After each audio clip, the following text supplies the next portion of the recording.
Baru-baru ni kita tengok video viral yang berkata, Don't follow your mom, you must have breakfast.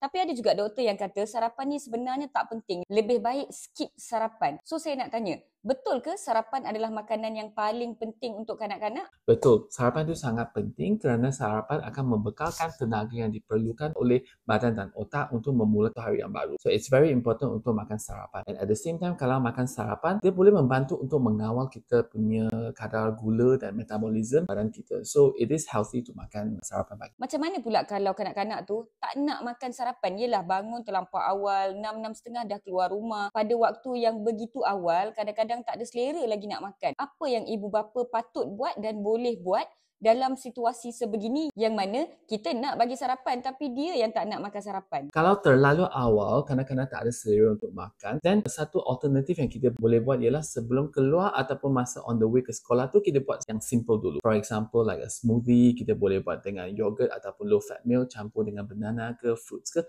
So that will give you some energy. Ataupun granola bar, ataupun kita boleh bagi telur rebus dengan roti. Simple one first. Dekat sekolah, masa waktu rehat kan, then eat proper breakfast. Yang seimbang, ada carbs, ada protein, ada sayur. Boleh tak Dr. Kenneth tolong bagi kami saranan sarapan yang sesuai untuk kanak-kanak taska, kanak-kanak sekolah rendah dan juga remaja sekolah menengah? Actually, sarapan sihat is semuanya sama. We have to makan makanan yang seimbang. You need to have your carbohydrate, your protein, your sayur, dan you need to have fruits. So yang ini ialah satu konsep untuk semua golongan ataupun age group. And the difference is probably just the portion. So for example, untuk taska atau kanak-kanak prasekolah tu, the portion will be smaller. And maybe they will prefer bubur nasi, you boleh tambah dengan telur ataupun ikan bilis ataupun ayam. Or you can do like banana pancakes ataupun kita boleh bagi like sup ayam dengan mi ke mihun ke. For bigger children, roti canai dengan dal. So all these are sihat. As you go older, then the portion kena banyakkan sikit and then maybe they will prefer nasi, like nasi lemak yang sihat. You need have protein,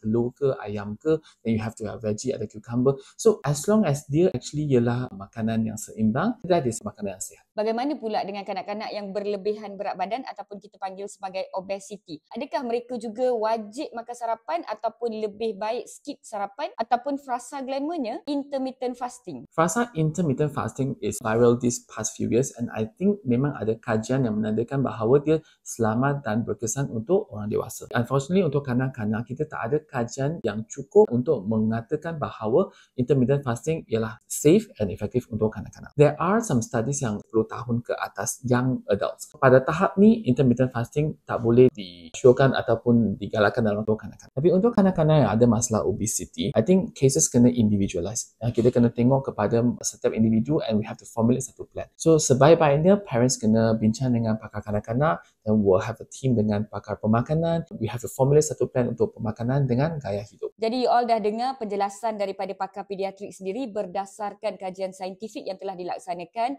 Intermittent fasting tidak sesuai untuk kanak-kanak dan sarapan adalah makanan yang paling penting untuk kanak-kanak. Betul lah apa yang YB tu cakap. Terima kasih kepada pakar pediatrik yang share semua informasi ini dengan kita. Hai, saya Dr. Kenneth Lui, pakar kanak-kanak daripada Columbia Asia Ceras. Video berbentuk pendidikan kesihatan ini dibawakan khas untuk anda oleh Columbia Asia Hospital Ceras.